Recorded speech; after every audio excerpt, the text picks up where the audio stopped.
In front of me is Samsung Galaxy M56 and today I would like to show you how you can clone apps.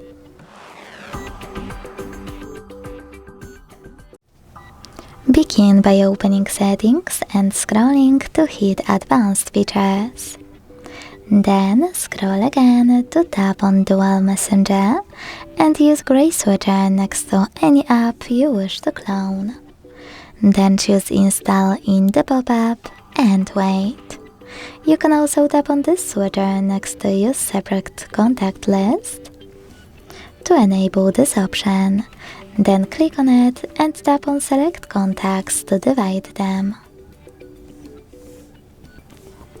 So now when I go back and check my app, I can see that it was successfully cloned. If you want to delete this clone, go back to the same settings and tap on the No Blue switcher. Then confirm your choice in the pop-up.